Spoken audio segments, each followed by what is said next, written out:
Nadia, you arrive at the studio for the Inside All Day podcast. The smell of Dutch Bros and Fritos and whiskey in the air. The lights change to purple just for you. As you walk into the studio, you notice something. What do you? I don't know. Let's roll for it. I'm sorry, that's a 3. Perception check failed. You failed to notice that we have a special guest today for the Inside All Day podcast, where we're going to be talking about Dungeons and Dragons. Dungeons and Dragons for critters out there. And our special guest today is DM Ben, as we have consistently referred to him, or at least I have. Well, my first DM. Yeah. Well, kind of. Yes. Kind of. The best DM. The best DM.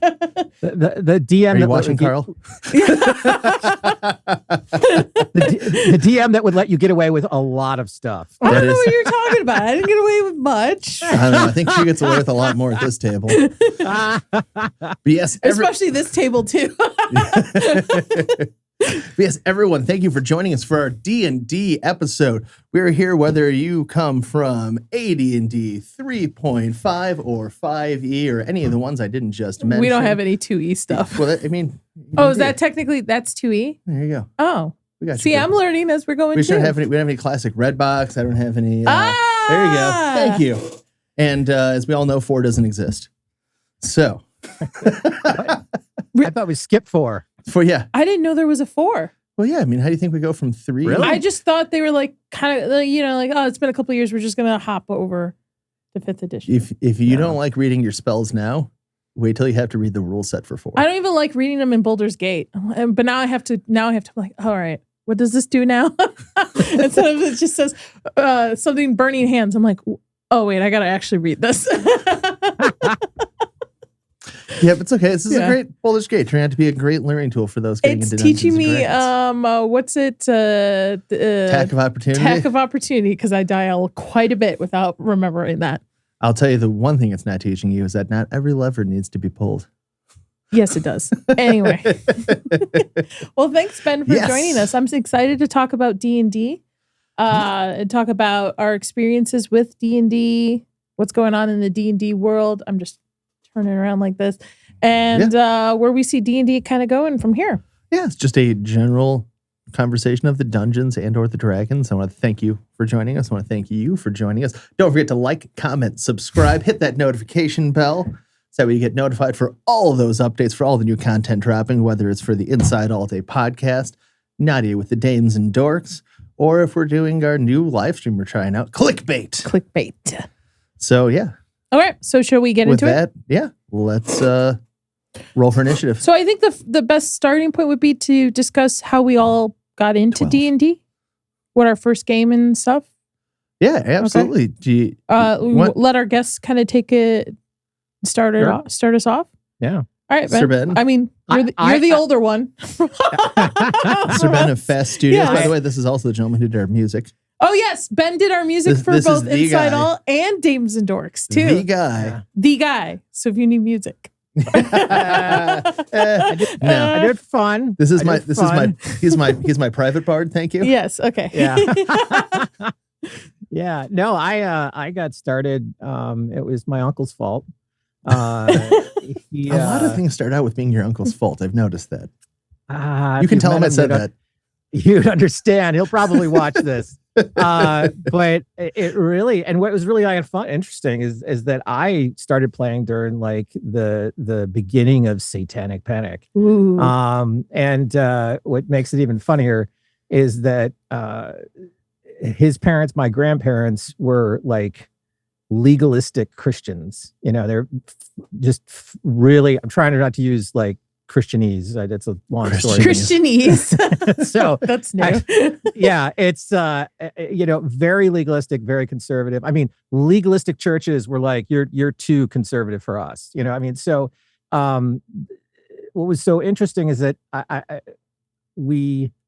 found myself playing D&D when I was like, I don't know, 10. It's like 80, 81. No, that'd be like 8 or 9. And I'm sitting there with my cousins who are a little bit older, and my uncle's running D&D in the basement, and my grandfather serves on the deacon board at this church. and my grandmother's coming down knowing full well what we're doing. Like, do you guys want some more cookies? And do you guys want anything to drink? And, I mean, it's just, she was just happy to have her grandsons and her son playing in the basement, having a good time. I remember that so vividly. I'd come over and play basic D&D, Holmes box set. Actually, funny enough, I have all of his stuff. Like, so that's so cool. So there is an original Holmes box set. I played out of this box. I mean, that's awesome. Everything in here. This is artwork. Just like, yeah, this is legit the box. So, we played a lot over at his house. I didn't know what I was doing half the time. I was like 8 or 9. It's like, so I am right now. I have the time. I don't know what I'm doing. Just roll that D20. Yeah. What does it say? Chris, can you math for me? Says 11. Yeah. But it was really neat. I just enjoyed sitting around and playing with everybody, and that was a lot of fun. And as I got older, I went into high school. I played with a good friend of mine. We did a lot of stuff with us. We tried to get some others involved. It didn't really happen a lot. I definitely didn't go to my church and talk to my friends there. I have a question. Anybody that found out that you were playing D&D, did anybody actually call it the Devil's Game or anything like related to what was going on at the time? I kept it really quiet. I'm really serious. I knew the way it was taken and the way it was thought. So I didn't really you wanted to keep your head under cover, avoid any incidental fire. It was kind of interesting because even then I kind of realized that there's nothing wrong with this game. Actually, this game is really cool because it makes me think. It makes you hypothesize and problem solve. And I mean, and it was even then it was like, wow, I'd rather be doing this than playing Atari 2600, which is what I was playing. Well, nowadays you got people doing like the virtual tabletops and then pen and paper, but back then you were doing it in in your head. I was doing it in head. Yeah. It was did character sheets not relate back Ben, then? what were you about to say? Theater of the Mind. Thank you. That's what it's called. So, I told Nadia I can get you to say Theater of the Mind at least once. Yeah, it's I mean, that's what it was. Hold on, I gotta pull out the $5 bill I owe Chris. They didn't have character sheets back then. They did. Okay. They did, but a lot of it was actually rolled by like the DM. So like you didn't even see it. So when he's saying it depended. It depended on who you played with. My uncle liked to roll a lot of the rolls behind the screen. And so it kind of created interesting because he was the one that kind of told you whether it failed or happened or whatnot. So he was kind of the storyteller, and you just would sometimes roll for a hit or real basic stuff. But as I started to learn about the different versions of it, and I really got interested in the history of it, it all depended on who you were. It depended on what group you were with. Some DMs wouldn't let their rogues roll their sneak or lockpick checks. They would do it themselves and then tell them whether they failed or passed and the interesting thing about that is you got to look at it from the player perspective and go, hey, man, I didn't get that. Crap. What do I need to do? How do I improve my ability to do this? And not necessarily how do I buff my stats? How do I get that proficiency bonus? Yeah, how do I get that proficiency bonus? There is I'm no feeling a little bonus. called out right now. Oh yeah, you do buff your stats. Oh yeah, not me. I don't mean max at all. Oh man, I it's somebody who's like against that. The truth of the matter is I do it myself. I mean, I'll sit there and I'll write if I'm actually playing a game, which is rare. I'll sit there. Oh, wait a minute. Yeah, okay. Well, if I stick that there, then I can get. Okay, yeah. When I level up at 3rd level, then I get that. I can. Yeah, that'll boast into there. Okay. So it gets kind of goofy. Back then, you really had to think about what you were doing, and not necessarily think about it, but think about like what your character is doing and where you are in the moment. So it kind of kept you even more engaged. It was kind of interesting, but I didn't really understand the rules until I got into high school, and then I started to understand. And we started playing AD&D. We were going to the the regular AD&D books, like the ones you showed. Yeah, so, the DMG right there. You got the old was it the Lake Geneva, Wisconsin address, PO Box on it still for TSR. Yeah, man. Yeah. There you go. There it is. I love That- this old style artwork though, man. It's just holds up, I feel. I love the artwork. I love Elmore and all those guys. One of my favorite photos is off the Dungeon Master's Guide, second edition, which is Abandoned Hope. And I can't believe I can't remember who did that. I want to say it was Elmore. But that's the one where the guy he's holding the doors open and like all the monsters are behind him and he's the D&D. Oh, so cool. I think I've seen that. Yeah, that one's really good too. Hold the door. Hold the door. No, it's called Abandoned Hope. I know, No. but you're doing the hold. You're doing the Hodor. Chris throws a Game of Thrones reference in there. yes. Yes. Hodor. Hodor. Yes, Hold the door. He's definitely holding the door. There are mermaid breasts in this book. We're not that type of podcast. I can't show that. Chris. I can't show that on here. All right. I'm just That looking is- through. And I'm just That like, is a classic joke, by the way. There's There's a lot that's a bit of a trope. lot of boobs in D&D, old D&D art, and a lot of other female body parts that I won't mention Right. too that I've seen. But it's Wizards don't it's- like to wear underwear apparently. yeah. It's very interesting. I just love the artwork. I thought it was so cool and it really evoked an image of what you were getting into, and that's why Theater of the Mind was so big. You know, back then it wasn't called Theater of the Mind. This is just the way we did it. You know, I mean, we had little. I mean, oh man, I'm forgetting the name of the company, the big miniature company back then. Oh my gosh, somebody should shoot me. I can't. nope, I'm not Nope. going to shoot you, and I don't know who you're talking about. Well, back then, did you use minis back then? A little bit. Okay. A little bit. Depends on who you were playing with and who had enough money to buy some of those. Well, Okay. historical they- fun fact, and back me up on this, Ben. Isn't it true that like a lot of the monsters got their initial design because Gygax would just go to like the dollar store and buy like little dinosaurs and stuff, and he would use those as his monsters on the map? I recall reading that at one point. I don't. That one's a new one to me. Yeah, so if That you was ever look at a monster that has like a really weird design, and then you think Yeah. back to like when you were a kid in like a Dollar Tree, and that bag of like Chinese irradiated plastic dinosaurs. You know what I'm talking about? None of them look like any actual dinosaurs. They were like, Yeah, that's what. So Gary Gygax would go like get like a bag of those at like the Dollar That's Tree, awesome. and he'd open them up and go, "Yep, that's a bugbear." There's so much history, and it just constantly is coming through, and you learn all kinds of new stuff. I don't doubt it at all. I mean, but my favorite is the original Beholder, which is just sad. I think I sent It's you a a- meme once. Was like Yeah. it was a beholder, 5e beholders. Like insult me. You look like a first edition beholder. Yeah, exactly. Yeah, it's like, oh no, you're casting Vicious Mockery. Oh, that's right. What Like do you, a what first edition casting beholder. Vicious Mockery to the Beholder? What do you say? You look like a first edition one, and it's just that was funny. I loved it. For those of you who don't know, just look it up. They're very sad looking by comparison to today. to today's. Oh, yeah. We'll post Oh, it yeah. on our social. Yes. I'll Yeah, post a it's difference so- of it. It's so funny. What about you, Chris? What was your first experience? Well, my first experience, actually, real quick. Speaking of socials, where can everybody find our socials? Oh, on X. I keep wanting to call Come it on, Twitter. Inside. Come on, our website. Yeah. InsideAllDayPodcast.com, but we're on X, Facebook, Instagram, the TikToks. The Tic Tacs. Yes. Yeah. So, and All on of the Letterboxd too. I didn't even know we were on Letterboxd. I rarely update it, but we are on it. There you go. So- Fantastic. Anyway, your first So you can experience. find all these stories. Yeah, my first experience. I don't know. I mean, I kind of had a couple of like false starts. So when I think back, like my very first experience, I believe was AD&D. I had no idea what I was doing then.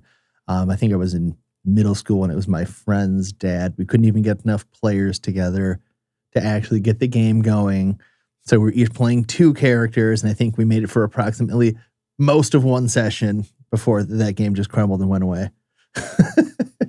But so I don't really like to count that one, but where I really got started with D&D was actually more in like the 3.5 aspect.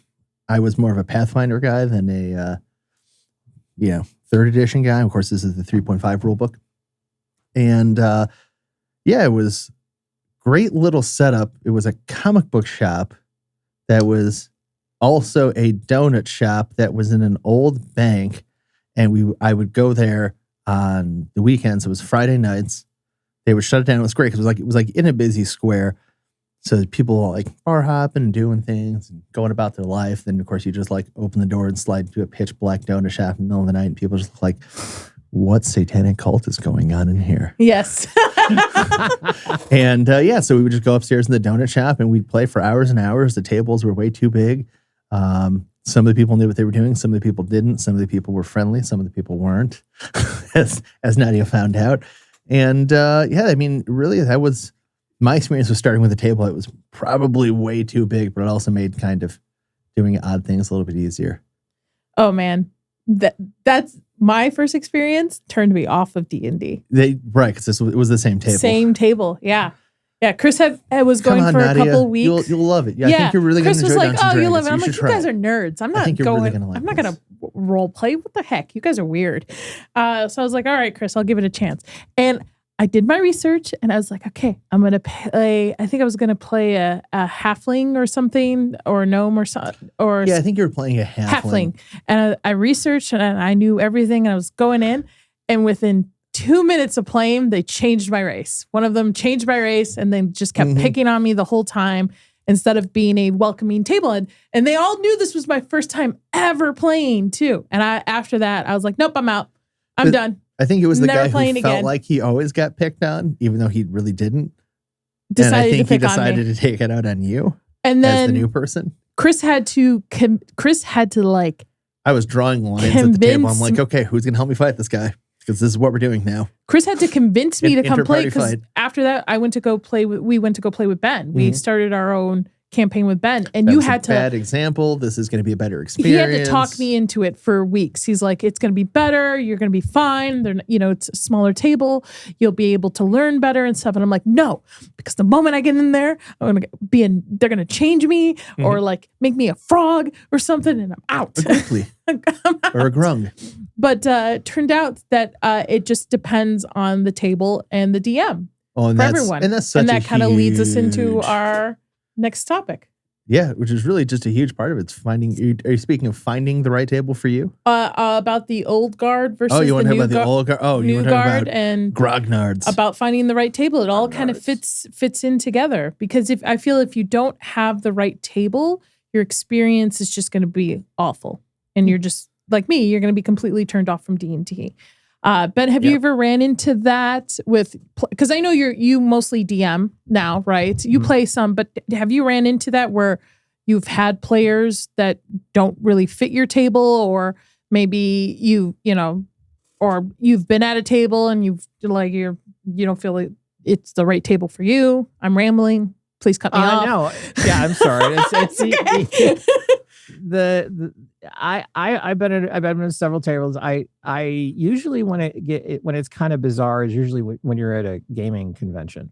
Because the reality is that you really don't know any of these people you're sitting down with. Granted, you're probably with one or two friends, and you're. I mean, I've sat down at tables where I was the only person. I was just me. I sat down, and everyone else showed up, and you kind of have to be willing to just roll with whatever they're gonna do. Now I've had some experiences where there was I'm trying not to tell like some huge story.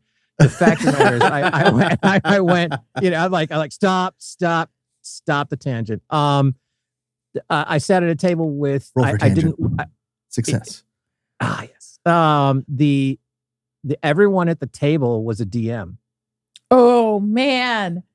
And I got to tell you, that was unreal. That was so unreal. Interesting, because I would feel a DM would bring different, because DMs have different rules for different tables, right? Some DMs let certain things go. Some DMs are really sticklers to the rules.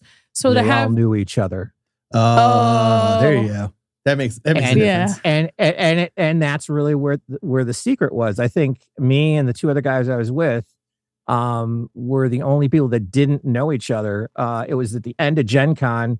It was a lot of these guys were like just we were flopping into their last game of it was Sunday. They were flopping into their last game of the weekend.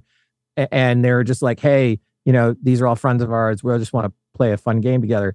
And what's so interesting is when you have good DMs, because there are bad DMs. I've experienced a bad DM. Yes.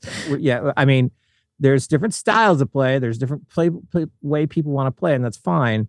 But you do have good and bad DMs. These guys were amazing because they kept serving the story and like serving the adventure, and whatever the actual DM would come up with, the other guys would just throw in and like add to that.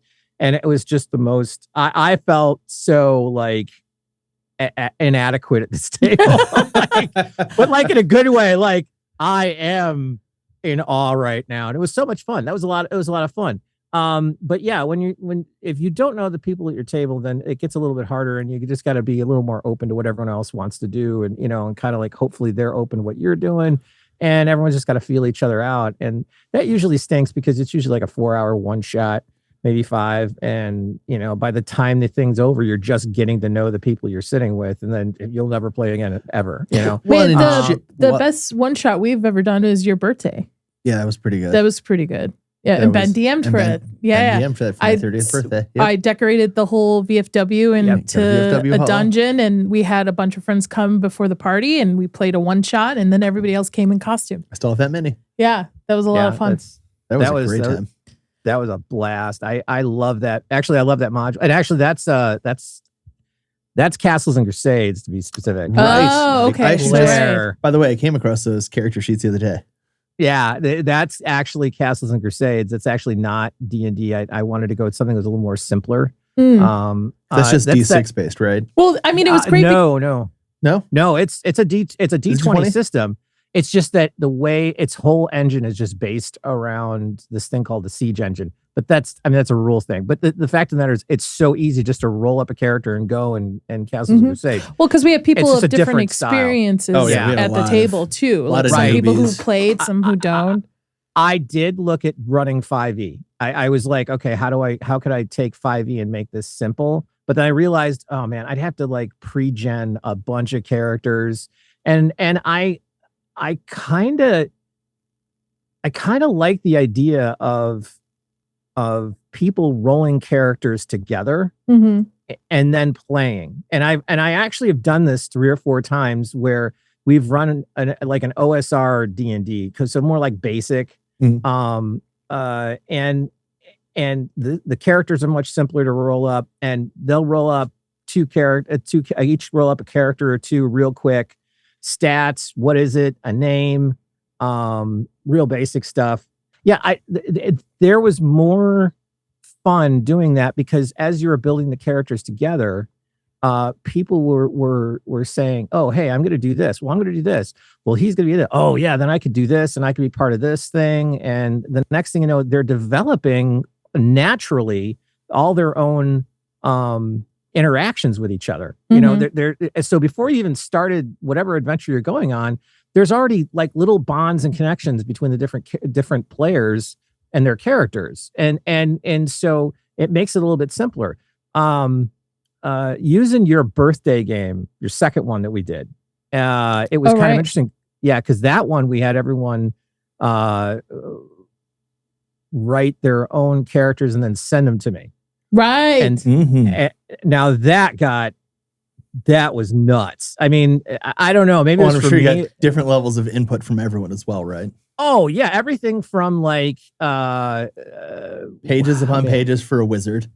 Yes, but that was the best, because he gave me 4 pages of backstory, 2 paragraphs about his character, and like 3.5 pages about the rat that was in his coat. And sounds about right. And it was brilliant. And I went and I built virtually this whole story behind it. But as people were sending me stuff, what I would do is I'd sent if you sent me a character description or backstory or whatever, I would send you a questionnaire, an objective or something like, this is what I need you to do. Okay. my gosh, in the first 15 minutes of play, you started fighting with each other. It was fantastic because everyone was like, oh, I wonder what he's here to do. Is he going to, is he here to do this? Somebody, to do that? Yeah. Trying to make out. That's cool. Yeah. Make out what the other person is supposed to be doing. When in actuality, everybody's goals were so individual that none of them would have overlapped, except for the fact that you all had to go into this dungeon. That was it. You all had a combined goal of, hey, we need to convince these two dwarven brothers that we need to go in and do this for them. When in reality, we all have ulterior motives for going in here. But it was really cute and funny. And heck, I mean, I didn't do much. I just kind of let the thing ride out. You guys had a good time with it. It was a lot of fun. But I think I think when the table is very important, I think the DM needs to understand what his players are. I'm not a huge fan of the whole and I'm not against it. I'm just not a fan of it. It's like the paid DM thing. Mm-hmm. Yeah, I kind of go. I promise not to give you any money ever. I thank you. The reality is, I'm trying to explain this without going into like 3 different stories. Death spiral. It's pretty much it. Yeah. Well, I feel because it kind of brings up to what a lot of issues are going on right now with D&D and Wizard of the Coast and stuff, that I feel at the end of the day, it's the DM's table, it's the DM's rules. Mm-hmm. So whatever the edition the DM wants to play, whatever races, whatever classes, if they want gunslingers, if they don't want it comes down to what the DM wants. No gunslingers. So going into playing into those tables, you should know right off the bat what kind of table you're playing with, instead of now the problem I feel is that players want the table to adapt to the player instead of trying to find the right table for them. You basically put the nail in the coffin. That's it. That's the crux of the issue. Which is really sad because to me, D&T is probably one of the most inclusive games probably of all time, I feel. Because you can literally be anything you want. It's an adventure. You can be evil. You can be good. You could be neutral. You could be a gnome. You could be anything you want. And you get to go on an adventure with your pals. So for them now to move towards being not inclusive, telling, especially like how Wizard of the Coast is. You mean inclusivity through...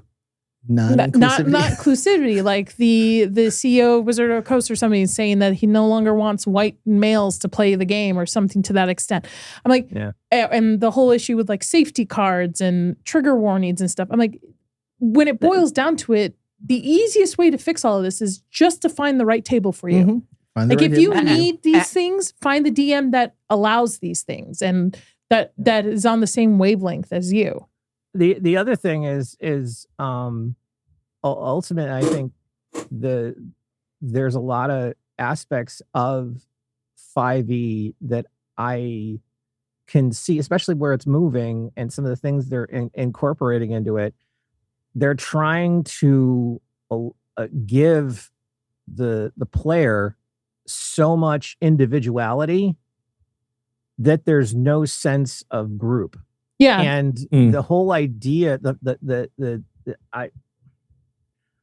I think that DMs, the best DMs are probably the ones that understand the concept of hosting, like being a host, because their idea is going to be, hi, I want my players to have a good time. And I was thinking about this as coming up to this was, I'll sit there. Matt Corville, to give you an example. Matt Corville, I love watching his stuff. He has a rule in NPCs where basically he has like these 3 or 4 things that he writes for every NPC. I mean, the stat block is smaller than most, a basic monster. It's like, what's a name? What's an occupation? What's their disposition? And how do they view the characters? Which is great. I think it's brilliant. I think I've used it.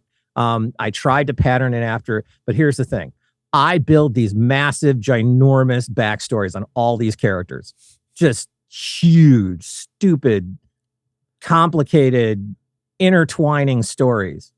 And you as the player probably won't stumble into 5% of what I wrote.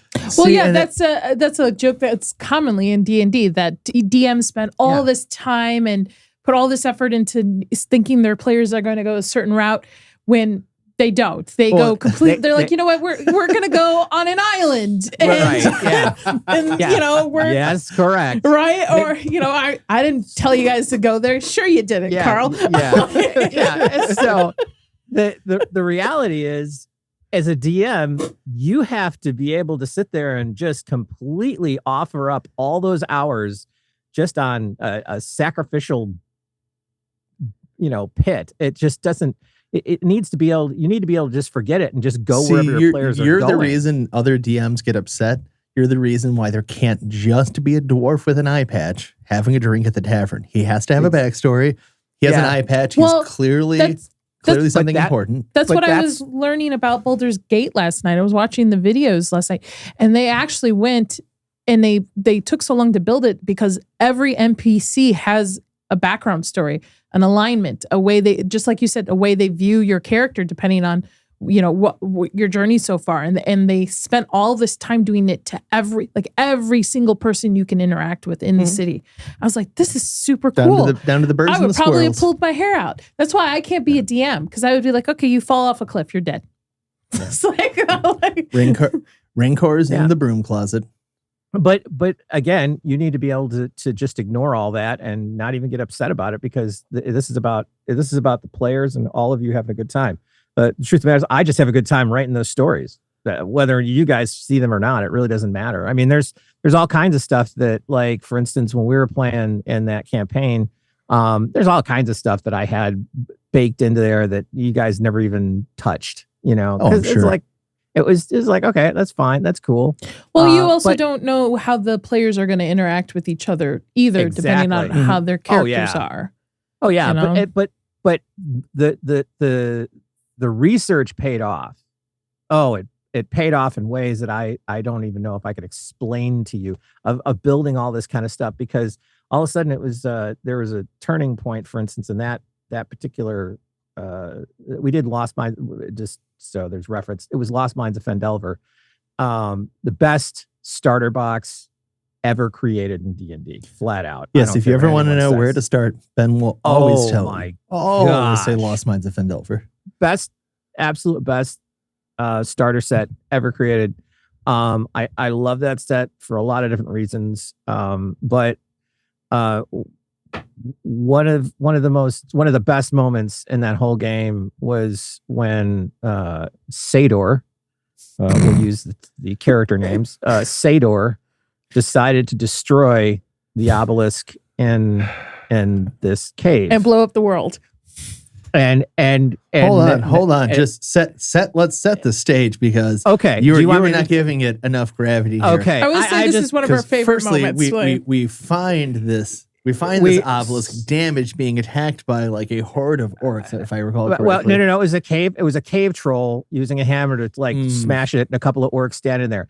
It was a very weird encounter in the game, because it was like I can't even remember. I don't even remember why you went out there, or what was the antithesis of going out there was, or why you're going to. And I kind of in the back of my mind was like, this is dumb. It was kind of like this. There doesn't seem to be much purpose to this particular thing, but it's something to do. It's experience. It's, whatnot. You guys were low level at that point. And so you guys go out there, and the first cave, there's two rooms in the cave. The first room has a couple of orcs. You take them out, and then you sneak into the other one, and you see this giant troll like pounding on this obelisk. Mm-hmm. Wait a minute. So naturally, as adventurers, right, the obelisk. So naturally, as adventurers, we see these creatures trying to destroy this. Yeah, we assume obelisk. I can't hear anything. Sorry. Oh, it's okay. We're going to keep the conversation going. There you go. Oh, here we go. Yeah, because we thought if he was trying to destroy that thing to set off something. Yes. That's what our mindset was. Right. Not knowing trolls have really low IQ. I will be 100% honest with you.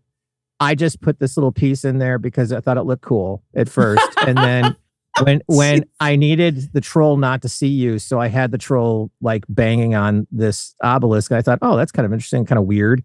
That might trigger something. I don't know what's going on. And I mean, this is what's going on in my head as I'm running this encounter. And I'm sure there's tons of DMs have had this moment, but Nadia turns around. Oh yeah. You guys take out the troll, take out the 2 orcs. And Sador decides to take his staff or whatever he was, and he goes and he whacks it. And I'm like, oh, okay. And I talk about how it starts vibrating wildly and then just breaks apart and just falls into just a pile of dust and the whole thing. And Nadia turns around and she goes, oh, great, Sador, you just blew up the world. and everyone starts laughing except me. Mm-hmm. And I just give this look like, beware the smiling DM. I don't know. I mean, just you saying that is basically what launched the rest catalyst of the thing. For the rest of it. It just went off. It was just like, oh yeah, we're gonna have some fun with this. And in fairness, and for the sake of calling Sador out, as I recall, I think he hit it once and then like it cracked a little bit. Then we went, that's a bad idea. And you went, you're probably right. Let me hit it with a guiding bolt. Yeah, I can't remember. Throw a holy magic missile at it. Yeah, I cannot remember. But that became Sador. And it's not even in the there's nothing about that in Lost Mines of Phandelver. Now, this is the funny part. This came Wednesday. This makes me laugh. It's like, Phandelver, the Shattered Obelisk. So you wrote that, right? What? I mean, are you legitimately? Were they listening in? Yeah, I mean, what is going on? It was really funny, and I had to order it. I was like, oh my gosh, that's a riot. And what's so funny is it's that OGL that got you. You know what's hysterical is that the whole antithesis and all the like the backstory and all the stuff that I came up with it is all stuff that I researched through like D&D wiki and Forgotten Realms wiki and all that stuff. Mm-hmm. And it was hysterical because they used the same stuff. It was really funny. It was gentles. That brings it to with D&D now. So D&D has always been a popular tabletop game, right? It's always been you guys ups and downs, but it's always had a fan base. But I feel in the last couple of years, it's Critical Role that's kind of put it to the foreground for normies, for people who don't have any D&D experience, but they liked Critical Role enough to get introduced into it. But I also think that's where a lot of the problems with the old guard and the new guard and a lot of the gatekeeping comes from, because you have people who didn't grow up with D&D, who didn't, play 2nd edition, 3rd edition. All their experience is 5th edition, and now they expect every table to be, in a sense, like a Critical Role table. Yeah, I mean, I could see why some people, again, find the table that's right for you. True, but I mean, I don't think D&D would be as popular or have as many issues as it does now had it not been for Critical Role to kind of push it to the foreground of, something that's cool and hip to be into, to want to play, like, ooh, because I'm sure Ben knows. Ben's probably the age where if he mentioned he played D&D, he gets stuff in a locker. Now you mentioned you play D&D, it's a cool thing. Like, you're a cool person. Have you met Ben? Ben was a locker stuffer. Oh, well, yeah. But I mean, no. It kind of opens it up for the normies to, because personally, I can't watch Critical Role. I can't watch other people play. I don't find entertainment into it. I do like their animation, but I can see how that opened the door for a bunch of people who would have never picked up dice to actually try the game. Yeah, no, I 5e was, first off, 5e, what year did 5e come out? I can't remember off the top of my head. I have PHB right here. Okay. Let's see what we got. Continue the conversation. I'll find out for us. So when 5e came out, I just remember there was a lot of people that all of a sudden started talking about 5e. So, oh, you can check out 5e.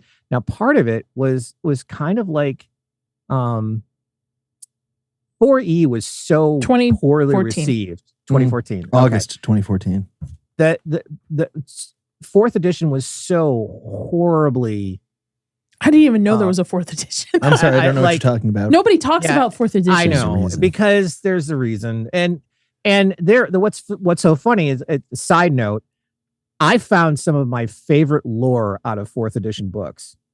Yeah, it's because nobody ever touched it. As yeah, the but it was editions, good. as the editions Dark. Kept coming out, did the math get harder? Did it? I mean, I know 5th edition is kind of like D&D Light, where it's easier for people to. It really just kind of depends on what you're looking at, what you're looking to accomplish. There's different people say different things.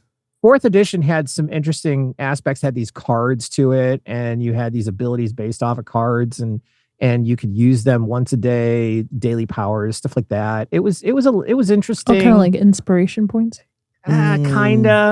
Kinda, you know, I waste those all the time. It was just weird. It was somebody I never played it. I did investigate it. I had a 4th edition, you know, player's handbook. Mm-hmm. There's a couple of things that I have floating around that kind of sort of 4E. They're based off of 4E. I tried to understand it. I tried to really look into it, but it seemed very, and this is something I've heard from other people, so it's not necessarily me, but they tried to almost made like a tabletop video game. It was interesting. That's literally how I've always heard described. Yeah. In what way though? Like harder ways of keeping track of things? No, actually, in a bizarre way, it was almost too easier. It was easier because it was like, oh, hey, I have these cards and I'm going to play this card. I'm going to use this power now. Okay. And it was just like, oh, okay, cool. Boom. Okay, you do that. Roll. Did D20. you have a character 4 sheet? have like a million supplementals? Huh? Didn't 4 have like a million supplementals? No. That was 3 and 3.5. Well, I know 3. Yes. Well, I know that for sure. So instead of 3.5 for sure. Instead of using your character sheet for your information, you would use cards on top of it. You use cards on top of your character sheet, but your character sheet was actually simplified. So it was a very convoluted concept. It doesn't really matter. I mean, some people actually got into it. They liked it. It was very combat oriented, from what I understand. Any D&D poll I've ever seen on the internet, no one mentions 4th edition as their favorite. Right. It's always advanced. It's always 2 or 3 or 3.5 or 5. But I've never seen anybody go, yes, 4th is the best edition. I'm sure of it exists. But... trust me. It's if you were talking about locker stuffers and getting stuffed. I mean, trust me, 4E lovers are the ones getting stuffed into a locker. If they're in a chat, you know, it's like, I like 4E. Ooh, dude, I'm sorry. You haven't lived. On. Who hurt you and show me where in the kobold they touched you? So it's pretty rough there for 4E. But I think what you had a situation where D&D was so low because of 4E. And everyone was out there playing. They're still playing 3 and 3.5 and Pathfinder. And nothing new was coming. So there wasn't anything like exciting. And then all of a sudden they dropped this 5e thing, and the original push in the 5e was, hey, we're going back to basics. We're going back to a basic D&D, AD&D. We're going to pick and choose all the best parts from the last many, many editions. And put it all together. Yeah. They kept one or two little things from 4E that were kind of interesting and neat. But, we didn't go back to THAC0. Don't worry. That's net. What's that THAC0? Oh wow! To hit armor class 0. Oh, we don't need, I know what you. Okay, we don't need to talk about THAC0. We don't need. That's a whole hour on its own. We'll never come back. I pray that we never ever. Well, when did they start introducing new races and classes? Was that? Yeah. I mean, always a little bit. But that's 3, 3, 5, 4. I mean, they did all that. They did all the new races and all the new classes and all that stuff in there.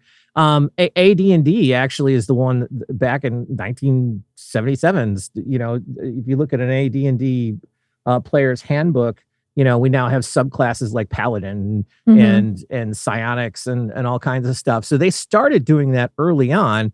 You had a couple more races, whereas like if you look at the basic and the Beckme stuff and all the Holmes box, that's all. Okay, you're either a human wizard, fighter, rogue, cleric, or you're an elf or a dwarf, and that's boring. It.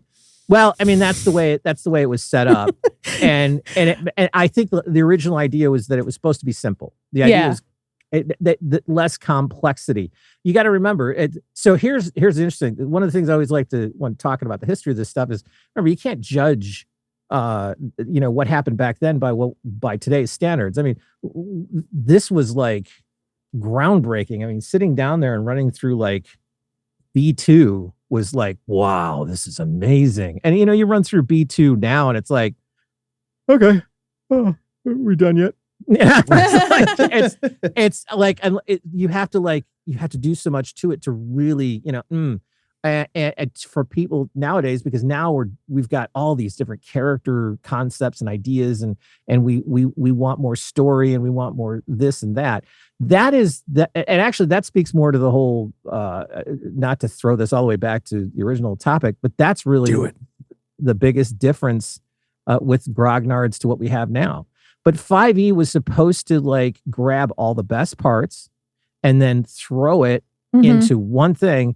And man, I can't tell you how many old school players I knew jumped back in the bandwagon. I hadn't played in a decade, 15 years. I mean, I really kind of, I kind of got into 3, and then I was out, and then I didn't even think about getting back in until 5. Interesting. And then I got it, and then I got it back. Well, in I think 5. also too, part of what made like Critical Role blow this whole thing up is that it wasn't just that you had people even playing separate editions at this point, and now they're all congregating to 5. That you kind of made one giant umbrella for everybody to come in and go, oh, look, a Dungeons and Dragons community I can participate in. And you got to remember, Critical Role probably couldn't have gotten started unless it had the following. They had the ability to pull that following. Mm-hmm. What Critical Role did was it took the momentum of what 5e is and roll it, because Critical Role didn't come out when 5e came out. No. Yeah, I mean, it was several years past that. The whole thing was they saw the movement that was happening in 5e, and they got in on like the low end floor. Not that they planned this, or just some, I'm not saying. Yeah, I don't think they plan to be as big as they are nowadays. Yeah, I mean, this running different campaigns and stuff. I'm just saying, like, they were like the catalyst that took it from, we went from down here to here at 5e, and we're like, wow. And then all of a sudden, a couple years later, Critical Role just went like, boom, see ya, bye. I mean, it's now I believe that they're yes, they were an amazingly critical part of how popular 5e is. I'm not going to deny that. I think it just brought people in to understand that a lot of, especially myself, I play in D&D for the story. I like to figure out the story. The mathematics behind it, all that stuff, that's what was hindering me from really trying it out in the past. But I think Critical Role brought that to people's attention that, yes, okay, you still have to know your abilities, your bonuses and stuff, but it can be played in a story base where you're just role playing and you're moving forward a story instead of having to worry about what your movement speed is and stuff like that. I mean, you still do. Well, but one of the great things about Critical Role, though, as well, and admittedly, I'm fully calling myself out on this, I'm one of the people I really learned how to play 5th edition from watching Critical Role. Well, that's how I am with Baldur's Gate There's now. Plenty of things I just didn't understand. Like, I've just watched them happen over and over again, like slowly context clues, things would make like, oh, that's why you run this kind of check like that, or that's why this is done that way. I also think it brought them, opened up to the idea of playing other different races too, as well. Because normally when I think of a D&D campaign prior to Critical Role, it was like Benson, you play an elf, you play a human, you play a wizard, you play a rogue. But I think they showed that you can have fun creating all these different types of races and subclasses and combining them together and having, a party full of weirdos in a sense, but it all makes sense, and having these adventures together. And like my favorite class to play right now is a tiefling. Prior to Critical Role, I've never heard of tieflings prior to Critical Role. And there was one on it. I think their Mighty Nine, they had one on it with a giant lollipop. Mighty Nine. Yeah, right. You're thinking of Jester. Yeah. But I think it allowed players to understand that there's not a mold you have to stick to. Again, it depends on your DM, but there's not a mold you have to stick to. You can be creative in the type of person you want to play. Yeah, and I think where it breaks down is like people get so into their character, they forget there's like 4 other people at the table. Yes, that's Main true. character syndrome. That's true. And Pick me and the- character syndrome. and then the DM has to play this game of, I got to give everybody their 15 minutes of fame, or their spotlight, or, I've heard it. This is a spotlight game for so-and-so. And it's like, really? A spotlight game? Oh, never, yeah. I don't think we've never played a campaign where it's been a spotlight game. Have we?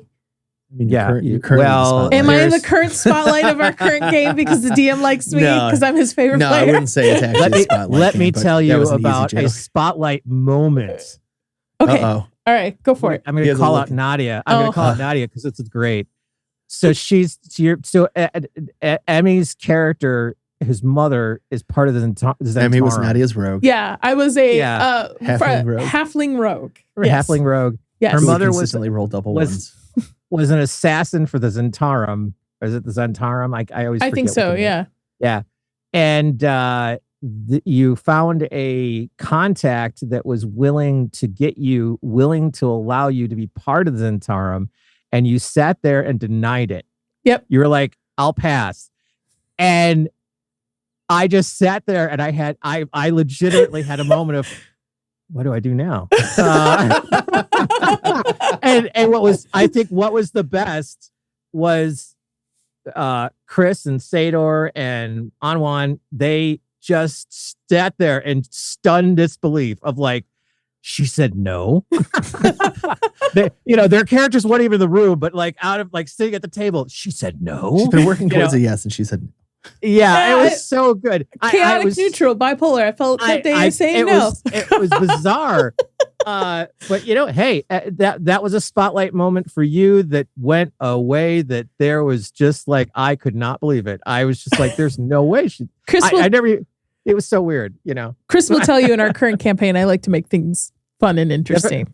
I've heard those stories. Don't worry. "Oh, Bennett, Where I go you into can random wagons. Oh, he knows. Yeah. Oh, Yeah. I know. believe me. Hey, I know. It was nice to me. I got 15 feet added to my 15 movement. Yeah, for how There you long? go. We don't know. We'll see. Yeah, I don't know. exactly. And by the That's time so- it's all gone, you'll have 25 feet of movement left Yeah. to be as slow as the dwarf. But the reality is the whole spotlight game. I've heard of some really cool stuff done in that. I just heard about one that was really cool. Well, that's but also kind of how Critical Role gets started. Well, Yeah. the spotlight thing, I can understand if there's key moments in the campaign depending on Right. the character. But right. I also don't like it when other players try to make their players at the table play the way they want it to play. Right. And Yeah. Chris and I will have this discussion because Chris was like, "Don't go in the wagon. Why did you go in? I'll hear it all the way home." But in my head, I'm like, And on the way I to the am following session, playing too. my character, my personality. There's things between me and the DM you don't know what's going on. There's things I have to do, and I'm playing to who my character is. Can we get this face I'm making right Yes. now? How full I of have shit to you play are. to my character. So in my mind, my character would be like, "Okay, I'm bored. I'm going to go into this wagon. I'm going to go talk Hold to it. this." Hold on, fortune you're not, teller. no. Because see, what you're doing is a wee bit disingenuous right now. Oh, really? This is not like a wagon outside of a town. We're on a Skull Island. we're on like a magically segregated island that we can't escape. There's like a shanty town that exists of just Pirates. shipwrecked pirates, and they're not exclusively, but pretty much the only other like people on the island. And so there's not a lot of civilization here. So when you're like out way the heck away from like the only point of civilization you know, and then someone shows up in the middle of a field with a pristine wagon pulled by 2 oxen, and she starts setting out like bolts of silk and actual silverware. It wants to for, do like, fortune sales. telling. Yeah, it wants to do fortune telling. I'm like, Magical Island, middle of nowhere, middle of a field. Where did she come from? Why is she here? Why would you go inside? This is a Because terrible I was idea. bored and I wanted to have some fun. Exactly. So it's not what your character would do. It is And what now my we have it on character- video. My character was bored and she wanted to have some fun and she went in and at the first the paladin didn't sense any evil, so there you go. He sensed nothing at all. It Yeah. was like Neutral. hitting your funny bone. No. There's a difference between neutral and nothing at all. Well, Generally, good things And- will let you know they're good. Bad things will try to hide what they are. again, I was playing my character. And this right here Playing to is your why character. D&D is so cool Yeah. because you get to see, you get to watch couples work out their marital relation in the middle of a game. Well, it is great, the best. So let's finish out the story. Right, Nadia went in. I went in. She got her bonuses. I got bonuses. The paladin and I lit the wagon on fire. Killed this poor lady. Yep, I still have her eyeball. Yep. And then we got attacked by some cat that likes to eat. That I also was like playing to my character. And I told you that was I said it's burned. It probably came from the wagon. Yeah, I thought it was just like a pet cat, like an innocent cat. What on this island has been innocent up until this point? I thought it was an innocent cat. I was like, ooh, I'm gonna. This is not called help it. Innocence And then Island. it ate Chris's feather, and he was mad. Yes, because it ate our only owl feather needed as a spell component. Yes. So we couldn't identify anything. But that's the thing. Like I don't believe in telling Chris how to play his character. I don't believe in telling other players at the table how to play their characters. Play your character because that's the fun of it. Because you have different personalities, all different types of agendas, all different types of an alignment.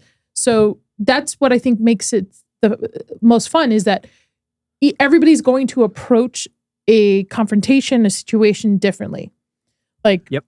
There have been times in the middle of the campaign because I played my character of like we don't know each other, where I'm a thief. My goal is shiny things. I really don't care about helping the townsfolk or anything. My goal is let me see if I can steal this jewelry or whatever to bring back to my guild and stuff. Where Chris is, playing a runaway who's trying to hide, not bring attention to himself. And then we have a paladin who, decides to risk everything. Lawful get us killed. Yes, lawfully get us killed because his lawful goodness. Because his lawful goodness. But, yes. But I think what you're actually driving at, though, does get to, I think, what is one of the core rules of Dungeons & Dragons that I think all y'all can take with you into life. Generally speaking, this came from our monk, Anwan. No, I'm serious, though. And I love the simplicity of the way he put it. When it comes to D&D, do whatever you want. You're there to have fun. But your fun ends when it starts impeding on other people's fun. Yeah. You know what I mean? Like there are like, and I'm not calling you out because I want to make sure that, because I can see how those two things butted up against each other could look that way. But I mean, there are people like there who are going to turn someone's character into a different race. Yep. And their first campaign. Or like, bring things outside of like what we had with our table initially here. We had an individual who brought their own. Yes, there are outside issues that said it weren't going to be a problem, and that it was brought it to the table, and we had to, in a sense, vote them out for it. Wasn't in a sense. They got kicked off the island. Yes, they got kicked off the island. But it also, we had another player who just left because he felt like the table wasn't right for him. That's the thing. It comes down, like you're saying, the core issue. Find the right table that's right for you. Mm-hmm. And on that note, should we get into your lightning round? Lightning round? We have lightning round questions, Spence. I just have a small handful of them for you. Yeah. These will be yes or no kind of. Oh, before we get in, do you have anything else you want to say about D&D before we get into this, Ben? Anything you want to hit? No, it's at this point I'm telling stories. No, okay, that's good. That's the best, though. We'll have to do a campaign 2, as it were. Yeah, campaign 2. But when it comes to these lighting questions, like I said, just a small handful, 1-word answers, quick on your feet, light as a feather. You can only pick one: detect magic or identify. Identify. Okay. All right. We're gonna go mimics or owlbears. Owlbears. Mimics. Ooh. Oh, Nadia's joining in now. I like this. Okay, here we go. What's your favorite cantrip? Thaumaturgy. Firebolt. Right. Interesting. Right now. Wait, is Firebolt right a now? Yes. It's Firebolt. I have to pause this. You need to understand. It depends on what you're playing. I'm currently playing a cleric of the grave, and I am having so much fun with thaumaturgy. You have no idea. What is thaumaturgy again? You get to turn in. Thaumaturgy is when you have where it's like you can like, what is it? You can like boom your voice. You can open and close doors and windows. No, you never use it. I should. It's a tiefling ability, as I recall. I like hellish rebuke. Rebuke. Yeah, that's how you say it. Hellish rebuke. Oh man, Ben knows this. When I found out I had that spell as a tiefling, and every single You were Every like the single Joker in Dark Knight. Come on, Batman. Hit me. I'm like, somebody hit me. I want to light somebody on fire. You can get slapped and cause 3d10 fire damage or whatever it is. I've done that in Baldur's Gate. All right. No, I'm still, I know I need to keep going, but I'm the thaumaturgy answer really threw me off. What about you, But Chris? I'm a prestidigitation guy. Yes, you are. Prestidigitation is like... A prestidigitation that can end a campaign. So, okay, I'm going to pause the lightning questions for a second to tell a story I saw on, I think it was on YouTube. It was Cinderblock Sally. And it was great. He talks about, there's the one cantrip that can be used to win any campaign. And he starts talking about it. He goes, prestidigitation. I'm like, oh, I can't wait to see where this goes. So, obviously, for those of you who don't know, cantrips are like free spells because you only cast so many spells a day. Cantrips, you can cast as many as you want. Prestidigitation is kind of like imagination, the spell. Basically, you can put fart in people's mouths. Yeah, that's one of the ways I use it a lot. But you can, that create like a sensory effect. You can, that creates like a sensory effect. You can, break make concentration. make an image show up on things. You can soil things, unsoil things. But yes, one of my favorite ways to do it is when people are talking too much. But I will literally, we'll just call it fart mouth. Uh-huh. And essentially what I'm doing is I'm just prestidigitationing the air in their mouth to taste like fart. And I'm like, this is just great for getting NPCs to stop talking, spellcasters to stop casting. It's really multi-use, and everybody should be using fart mouth. And how do you use it to end? Thank you, Ace. How do you use it to end campaigns? Oh, how you use it to end? Yeah, so I saw this one on Cinderblock Sally, which was great. So he goes, so what you need, all you need is prestidigitation, because it says you can clean or you can soil. So what you do is one night when everyone's asleep, you just pick someone and you soil their sleeping bag. And then when they wake up in the morning, everyone will think they had an accident when they were asleep, and and everybody laughs, and it's so funny. But then what ends up happening is, it's funny when you do it the first time. What happens when you do it every night? You start incorporating stealth checks. And while the player may know what you're doing, and that's how you get rid of a player. It's like, and then you move on to the next one. And that's how you beat Dungeons and Dragons. It's by being the last player standing. All right. What's your last two lightning questions? My last two lightning questions: ability score or feat? Ability score. Wrong. Feat. Answer is feat. Good try though. And last but certainly not least, lightning question: Ben, when is our next campaign going to start? Yeah, when are we starting to record our campaign, Ben? No comment. 2024. 2024. I would say you're probably it's I need a little more time. I am loving what I'm coming up with. It is I have trolled the depths of my Google Drive for things that I have worked on for the last 15 years. I'll also give you a little this is DM tips. Okay. Well, here's the deal. My uncle used to design dungeons and stuff for D&D back when he was on the road in the 80s. And I inherited all this stuff. It's all sitting in my... Oh, I forgot you told me about that. It's all sitting here, and I went through all of it. I organized all of it, and I found all of this stuff. And I'm like, oh my gosh, there's all these like cool dungeons and these cool ideas and these cool concepts that I now can incorporate into whatever. Well, guess what? They will make their way into this because awesome. I am just building an entire world. There's all kinds of things that I'm stealing from and putting together. And if anything, this is how DMs have fun. We put things in that like we know you're going to enjoy. Whether you get to them or not, who cares? But the fact of the matter is, for us, it's just a joy to put the whole thing together. Yeah, and fun scenario. Served up. If it happens, it happens. If it don't, it don't. But it's there and it's cool and it's built. You know, cool. I'm a world builder at heart. So. And I'm excited. Like to use spells to break the rules. Yes. So on that note, thank you everybody for listening in on our D&D episode. Remember to like, subscribe, and hit that notification bell for all future episodes of both Inside All Day, Dames and Dorks, and Clickbait. I want to thank Ben. Ben, thank you for joining us today. This was fun. DM Ben of Fast DM Ben, Studios. the best. I hope it wasn't too chaotic. No, I felt like that's how all our episodes are. No, okay. All of our episodes are always chaotic. Chaotic neutral. Yeah. I think we both went there at the same time. Yes. Zero printing. All right. Well, that said, again, Ben, also from me, thank you so much for being on. We look forward to having you on again. Yes, and getting our campaign started. Sure. Yes. Yes. Please. Okay. All right. I have not forgotten. We know. I won't let him forget. I know. All right. On that note, everybody, see you at the tables. Yeah. We'll see you next time. Don't forget to roll for your own initiative.